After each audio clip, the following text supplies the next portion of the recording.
Hello student, now we have the fifth video of third chapter for class 12.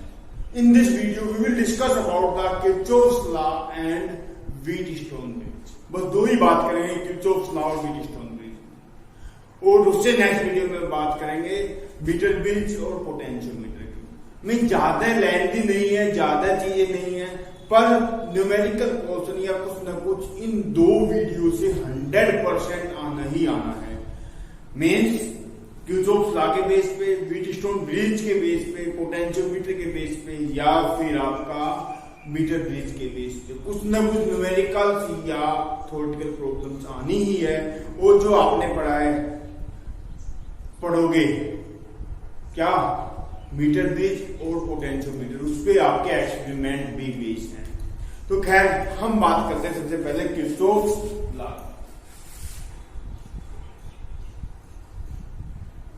Kirchhoff's law, Kirchhoff gives two laws for solving complicated circuits। जो complicated circuits हैं, mean resistance लगे हैं, पता नहीं series में है, parallel में, कैसे हैं, कितने हैं, कितनी बैटरी लगी है, तो ऐसे सर्किट के लिए किर्चॉफ के दो रूल दिए हैं। वो होते हैं Kirchhoff's law, that is based on the law of conservation of energy and law of conservation of charge. दो चीजें पे है, law of conservation of charge और law of conservation of energy पे। जो फर्स्ट लॉ है that is the Kirchhoff's current law, KCL, Kirchhoff's current law, और also called Kirchhoff's junction rule. इसको किर्चॉफ जंक्शन रूल भी बोल देते हैं। ये कहता है total current at any junction is zero. Means किसी भी जंक्शन पे टोटल करंट जीरो होता है। मान लीजिए एक जंक्शन है,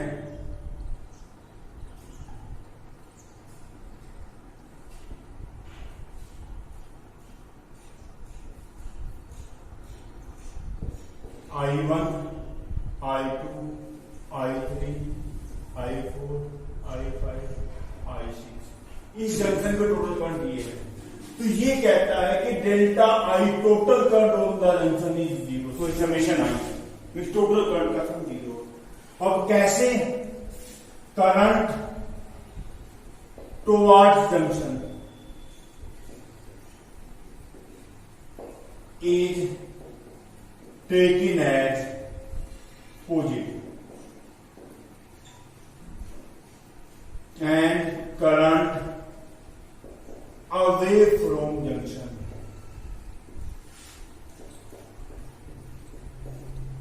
is taken as negative।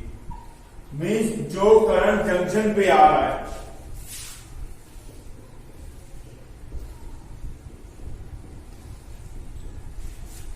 I1 junction पे आ रहा है, I2 जंक्शन पे आ रहा है, I3 जंक्शन पे आ रहा है, तो ये सारा पॉजिटिव। जो करंट जंक्शन से जा रहा है वो सारा नेगेटिव, और इनका सम हो गया जीरो। तो कहने का मतलब है I1 plus I2 plus I3 minus I4 minus I5 minus I6 zero, या I1 plus I2 plus I3 is equal to I4 plus I5 plus I6। Means current towards junction is equal to current away from junction. Means junction पे जितना current आएगा उतना ही junction से current जाएगा। Current coming to junction is equal to current going from junction. First rule. Second rule की बात करते हैं, that one is Kirchhoff's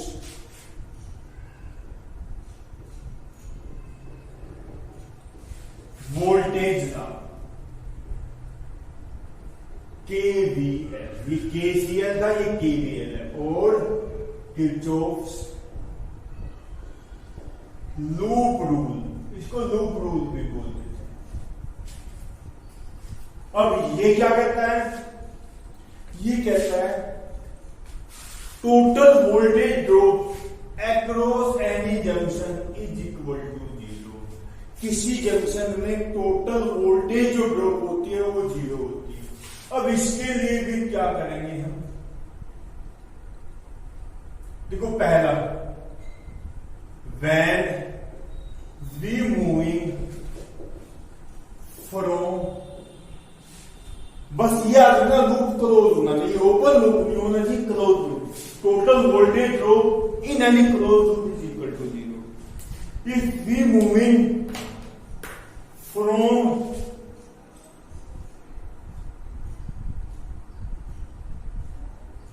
positive negative to positive,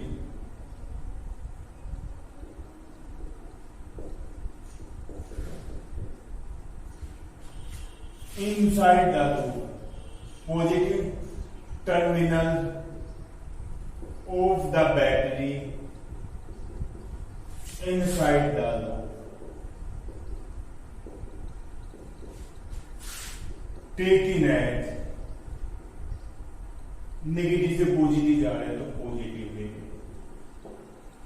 second, when we move from positive to negative,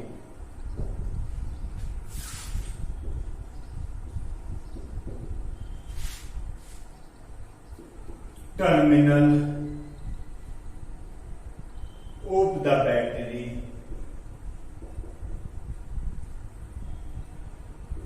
inside the loop,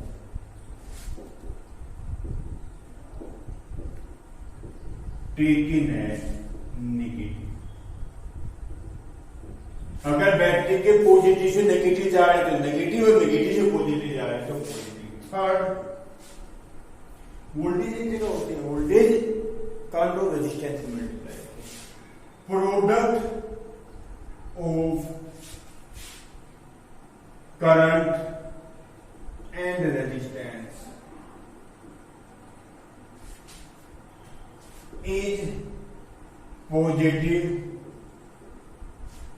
when loop is opposite to the direction of current.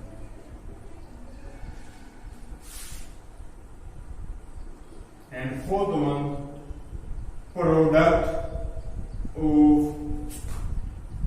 current and resistance is negative when loop is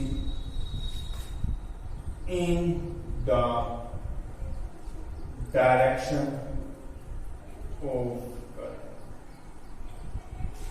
अगर जैसे loop में हम travel कर रहे हैं, अगर current की direction में है तो पॉजिटिव, तो सॉरी नेगेटिव, और करंट के अपोजिट डायरेक्शन में है तो पॉजिटिव। ये आपका किरचॉफ सेकंड रूल है। इसका थोड़ा सा और मैं एक फिगर से आपको समझाऊंगा कैसे है। देखो यहीं पे बता रहा हूं मैं थोड़ी सी चीजें, तो थोड़ी सी आगे बताऊंगा। चारों जो मैंने बताया इनको फिर से एक बार रिपीट करूंगा, और नेक्स्ट जब हम बात करेंगे व्हीटस्टोन ब्रिज तो वहां आपको समझ में भी आ जाएगा। देखो पहले बात करते हैं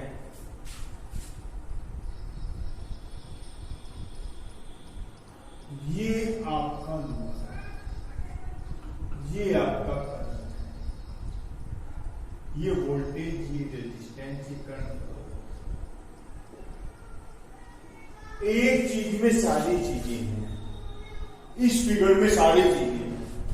अगर आप लूप ऐसे चला रहे हो, that one is anti clockwise, तो आप यहां से यहां पे तो बैटरी के नेगेटिव से पॉजिटिव पे चले तो बैटरी की वोल्टेज पॉजिटिव। फिर आप देखो लूप तो ऐसे बनता है एंटी क्लॉकवाइज, तो यहां से इधर चले करंट के डायरेक्शन में। और मैंने भी बात की कि करंट और रेजिस्टेंस की मल्टीप्लाई, करंट और रेजिस्टेंस की मल्टीप्लाई नेगेटिव है अगर लूप करंट की डायरेक्शन। तो लूप आपका ऐसे चल रहा है, वो करंट की डायरेक्शन भी यही, यहाँ पे लूप की डायरेक्शन भी यही है तो करंट की भी यही है, तो नेगेटिव हो गया, जीरो हो गया। तो फर्स्ट और थर्ड इससे आपने समझ लिया, अगर बैटरी के नेगेटिव से पॉजिटिव पे जा रहे हैं तो वोल्टेज पॉजिटिव, और अगर बैटरी करंट और रेजिस्टेंस की मल्टीप्लाई वोल्टेज ही होगी, वो वोल्टेज नेगेटिव होगी अगर आप करंट की डायरेक्शन में जा रहे हैं। फर्स्ट और फोर्थ होगी आपकी। अब सेकंड और थर्ड की बात करते हैं। अगर मान लिया लूप आपने ऐसे कर लिया क्लॉकवाइज, क्लॉकवाइज आप चले तो क्लॉकवाइज ही चल रहे यहां से ना। अब पॉजिटिव से नेगेटिव जा रहे हैं तो ये नेगेटिव होगी। ये तो था आपका एंटी क्लॉकवाइज। अब बात कर रहा हूं मैं क्लॉकवाइज।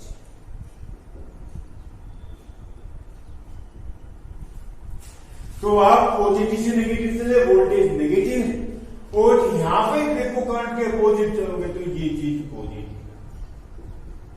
और टोटल क्या होगी वोल्टेज ड्रॉप, क्योंकि ये क्लोज सर्किट है, सभी क्लोज हो गया तो वो जीरो होगी। ये आपके देखो यहां भी हुई है V माइनस आई आर, यहां भी हुई है V माइनस आई आर, क्योंकि आपने माइनस कॉमन लिया तो V माइनस आई आर ही बन जाएगा।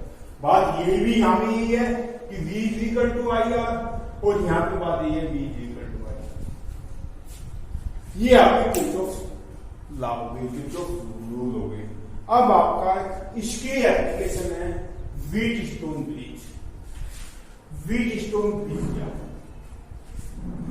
अगर हम चार रेजिस्टेंस, अगर हम 4 रेजिस्टेंसेस एक ब्रिज की फॉर्म में अरेंज करते हैं, 4 रेजिस्टेंसेस एक ब्रिज की फॉर्म में अरेंज करते हैं, और वे एक बैटरी से कनेक्ट करते हैं, और उनके अपोजिट दो अपोजिट टर्मिनल को मान लिया 4 रेजिस्टेंस, एक रेजिस्टेंस, एक रेजिस्टेंस, एक रेजिस्टेंस, एक रेजिस्टेंस,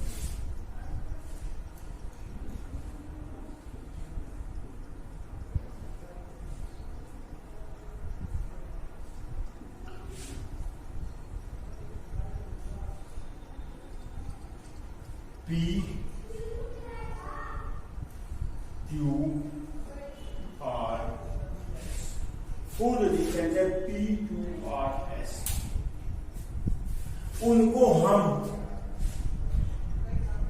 एक ब्रिज की फॉर्म में अरेंज कर रहे हैं, इस फॉर्म में हमने बना दिया, और अपोजिट एंड्स बैटरी से और गैल्वेनोमीटर से कनेक्ट कर दिए। ये दोनों अपोजिट एंड्स बैटरी से और ये दोनों अपोजिट एंड्स गैल्वेनोमीटर से। मैं इसको कहते हैं मैंने A, B, C और D। ये मैंने A और C तो बैटरी से, B और D आपके गैल्वेनोमीटर से अटैच कर दिए। तो ये आपका जो सर्किट बन गया, ये आपकी जो that is called Wheatstone bridge, जिसको व्हीटस्टोन ब्रिज कहते हैं।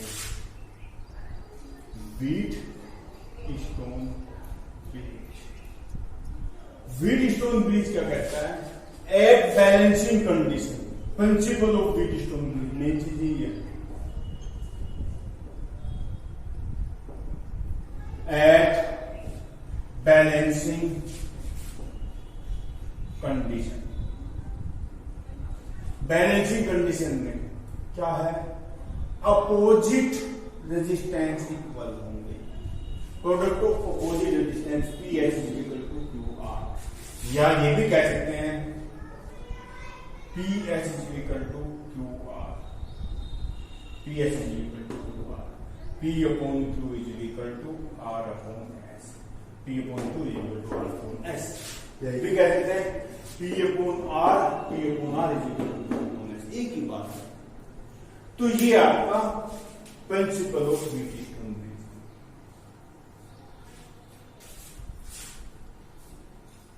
समझ में आ गया? ये आपका व्हीटस्टोन ब्रिज है, इसका प्रिंसिपल है। कंस्ट्रक्शन मैंने बताई, व्हीटस्टोन ब्रिज होता क्या है? It is a device to find one unknown resistance in the terms of remaining three resistance. देखो अगर मुझे एस फाइंड करना है तो Q R upon P means Q R upon P तीनों पता है तो एस की वैल्यू फाइंड कर सकता हूं। ये आपका व्हीटस्टोन ब्रिज है। अब इसका डेरिवेशन करते हैं, इसको प्रूव करते हैं। Proof of Wheatstone bridge means जो इसका प्रिंसिपल है इसको प्रूव करते हैं। मैंने मान लिया यहां से आई करंट फ्लो हो गया इस बैटरी से, बैटरी से जितना करंट जाएगा उतना ही वापस आएगा। अब आई से I1 करंट तो इधर चला गया और I2 करंट इधर चला गया। समझ में आ रहा है? I1 करंट इधर चला गया, I2 करंट इधर चला गया। तो देखो जब बैलेंसिंग कंडीशन की बात आएगी तो जो गैल्वेनोमीटर में करंट होगा वो 0 होगा, मीन्स करंट यहाँ पे कोई नहीं होगा। अब मान लिया मैंने यहाँ पे IG करंट है हाल फिलहाल, तो यहाँ पे करंट बन गया I1 minus IG। I1 current था, इसमें से IG इधर चला गया।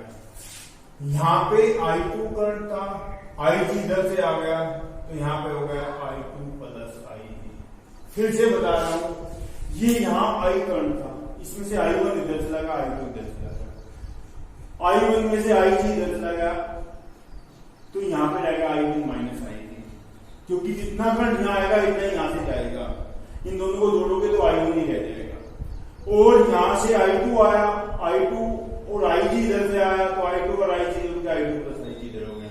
यहाँ पे जाके I1 minus IG, I2 plus IG, फिर I1 प्लस I2 और I1 प्लस I2 का मतलब I करंट है।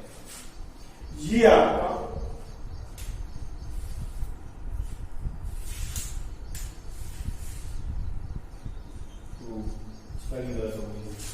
ये आपका व्हीटस्टोन ब्रिज है। अब बात करते हैं एक लूप पहले ही बना,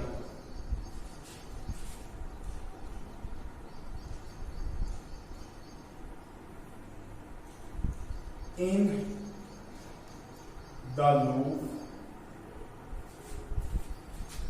D A B D A A B D A B D A कैसा बन गया? क्लॉकवाइज, क्लॉकवाइज ये बन गया A B D A। देखो वोल्टेज कहां ड्रॉप हुई? यहां वोल्टेज ड्रॉप PI1 पर करंट की डायरेक्शन में ही है तो माइनस की होगी। समझ में आ रहा है? यहां से आते करंट की डायरेक्शन में माइनस की होगी। अब यहां पे इसका रेजिस्टेंस मैंने G कह दिया, गैल्वेनोमीटर का रेजिस्टेंस है तो गैल्वेनोमीटर की डिवाइस है G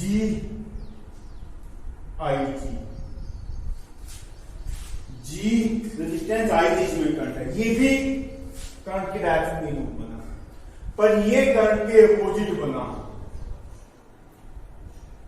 QI2 is equal to 0 means where G, बल्कि यहां पे लिख लो G resistance of galvanometer, galvanometer का रेजिस्टेंस। वो गैल्वेनोमीटर का मतलब होता है जो मतलब करंट है या नहीं है। अगर गैल्वेनोमीटर में करंट है तो इसका मतलब इस सर्किट में करंट है, डिफ्लेक्शन गैल्वेनोमीटर में आ रहा है। अगर गैल्वेनोमीटर में कोई डिफ्लेक्शन नहीं है तो इसका मतलब यहाँ पे करंट नहीं है। गैल्वेनोमीटर करंट को डिटेक्ट करता है करंट है या नहीं है। तो ये पहली कंडीशन आ गई।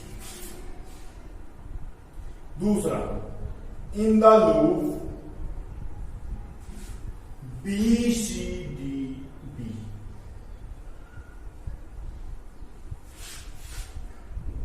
ये भी मैंने क्लॉकवाइज ही ले लिया। बी सी डी बी में बी से सी, सी से डी, डी से बी। अब देखो इसमें पहले बी से सी जाएंगे, तो resistance R current I1 minus I, resistance R current I1 minus I। फिर C से D जाएंगे, माइनस का है, क्यों? क्योंकि करंट की डायरेक्शन। C से D जाएंगे, resistance S current I2 plus IG। इसमें आप प्लस लेंगे क्योंकि करंट के अपोजिट आ रहे हैं, करंट इधर है और हम लूप इधर लेंगे। अब यहां से यहां तक D से B तक प्लस, क्योंकि करंट के अपोजिट जा रहे हैं, GIG भी इक्वल टू 0। ये इक्वेशन, ये 2 इक्वेशन होगी आपकी एट बैलेंसिंग कंडीशन। अब बैलेंसिंग कंडीशन की बात करते हैं। IG is equal to 0, then equation 1 became 1 and 2 दोनों लिख लेते हैं, 1 and 2 became.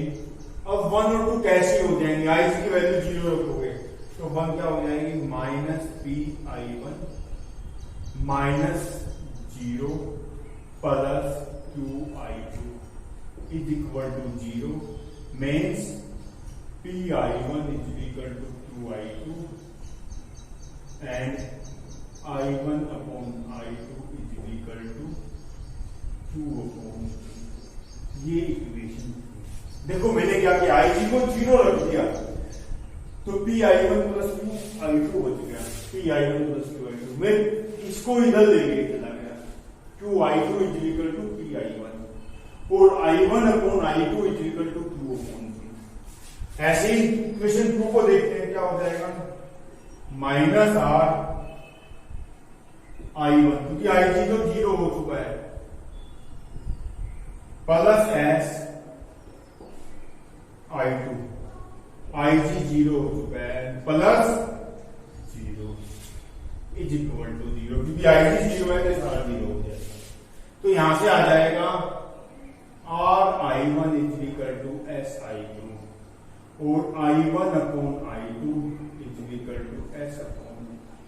Equation 4 from 3 and 4, देखो दोनों ही I1 अपॉन I2 की वैल्यू है, तो S upon R is equal to आ जाएगा Q upon P and PS is equal to QR और P upon Q is equal to S R upon S। ये आपका व्हीटस्टोन ब्रिज का principle proof हो गया। PS upon Q is equal to QR या P upon Q is equal to R upon S। ये आपका Wheatstone bridge proof हो गया। अब एप्लीकेशन बचती है व्हीटस्टोन ब्रिज की, मीटर ब्रिज और पोटेंशियोमीटर। ये 2 टॉपिक बचते हैं, इनको हम नेक्स्ट वीडियो में कवर